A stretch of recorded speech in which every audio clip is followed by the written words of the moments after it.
અયોધ્યા ખાતે આસ્થા સ્પેશિયલ ટ્રેનમાં ઉપલેટાથી અયોધ્યા ભગવાન શ્રી રામ લલ્લાના દર્શન કરવા માટે ગયેલા ભક્તજનો અને શ્રદ્ધાળુઓ ભગવાન શ્રી રામ લલ્લાના દર્શન કરી અયોધ્યાથી ઉપલેટા પરત ફરતા ઉપલેટા રેલવે સ્ટેશન ખાતે પરત આવેલા શ્રદ્ધાળુ અને ભક્તજનોનું સ્થાનિક આગેવાન અગ્રણીઓ રેલવે કર્મચારી તેમજ મીડિયાના પ્રતિનિધિઓ દ્વારા હારતોરા કરી ઢોલ નગારા સાથે વાજતે અને ગાજતે તેઓનું સ્વાગત સન્માન કરવામાં આવ્યું। અયોધ્યા ખાતે આસ્થા સ્પેશિયલ ટ્રેનમાં ઉપલેટાથી અયોધ્યા ભગવાન શ્રી રામ લલ્લાના દર્શન કરવા માટે ગયેલા ભક્તજનો અને શ્રદ્ધાળુઓ ભગવાન શ્રી રામ લલ્લાના દર્શન કરી અયોધ્યાથી ઉપલેટા પરત ફરતા ઉપલેટા રેલવે સ્ટેશન ખાતે પરત આવેલા શ્રદ્ધાળુ અને ભક્તજનોનું સ્થાનિક આગેવાન અગ્રણી રેલવે કર્મચારી મીડિયાના પ્રતિનિધિઓ દ્વારા હારતોરા કરી ઢોલ નગારા સાથે વાજતે અને ગાજતે તેઓનું સ્વાગત સન્માન કરવામાં આવ્યું હતું।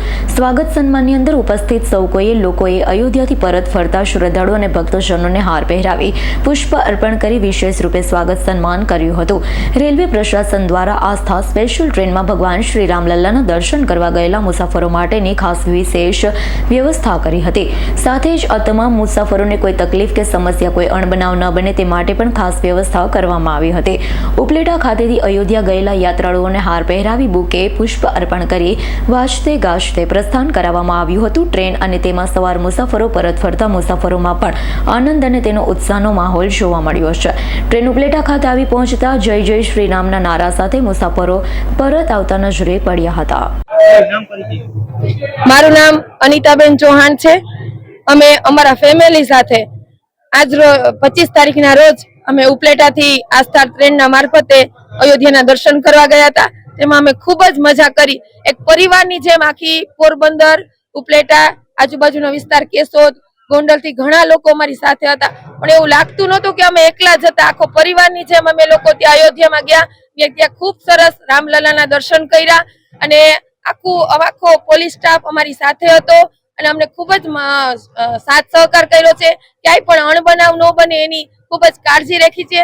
તે બદલ હું સરકાર, મોદી સાહેબનો તથા ટ્રેનનો ખૂબ ખૂબ આભાર વ્યક્ત કરું છું અને ફરી આવી રીતે બધા લોકો અયોધ્યાના દર્શન કરવા પાછું આવી રીતના નવા જે લોકોને બાકી છે તેને પણ આવી રીતના સાથ સહકાર આપીને લઈ જવામાં આવે તેવી પ્રાર્થના કરું છું। ભારત માતા કી જય, વંદે માતરમ। 11 પોરબંદર લોકસભામાંથી આસ્થા ટ્રેન મારફતે અમે લોકો રામલલ્લાના દર્શન કરવા માટે ઉપલેટાથી 25 તારીખના રોજ આ જ પ્લેટફોર્મ ઉપરથી ભવ્ય સ્વાગત અને સન્માન સાથે રામલલ્લાના દર્શન કરવા માટે નીકળ્યા હતા। ઉત્તર પ્રદેશ પ્રશાસન પણ આના માટેની ઘણી એવી ખેવના રાખે છે।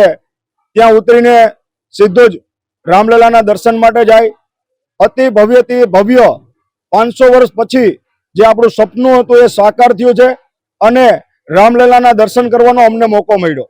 અમારી સાથે ઉપલેટા શહેર, ભાયાવદર, ધોરાજી શહેર, ધોરાજી તાલુકો, આમ કરીને આ રેલવે સ્ટેશન ખાતેથી 550 થી પણ વધારે દર્શનાર્થીઓ અમારી સાથે આસ્થા ટ્રેન મારફતે જોડાયેલા હતા।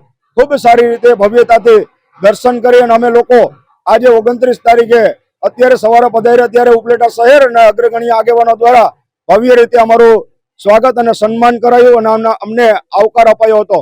હું એટલું જ કહીશ, રામલલ્લાના દર્શન કરવા એ જિંદગીમાં અમૂલ્ય એક લાહવો છે।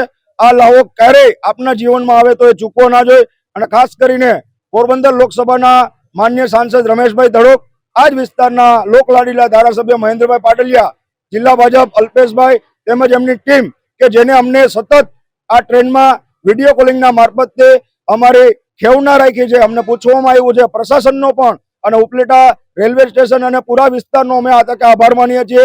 ઘણી બધી સુરક્ષા કર્મીઓ આજે ટ્રેન મારફતે અમે જતા હતા ત્યારે એક પણ જાતનો અણબનાવ ના બને એના માટે સતત ને સતત ઉપલેટાથી લઈ અને ઉત્તર પ્રદેશ સુધી અમને જે સુરક્ષા, શાંતિ અને સલામતી જે મળી છે એ બદલ ભારતીય જનતા પાર્ટી અને નરેન્દ્ર મોદી સાહેબનો આ તકે અમે ખૂબ ખૂબ આભાર માનીએ છીએ। વંદે માતરમ, ભારત માતા કી જય। વિપુલ ધામેચાનો રિપોર્ટ, S9 ન્યૂઝ, ઉપલેટા।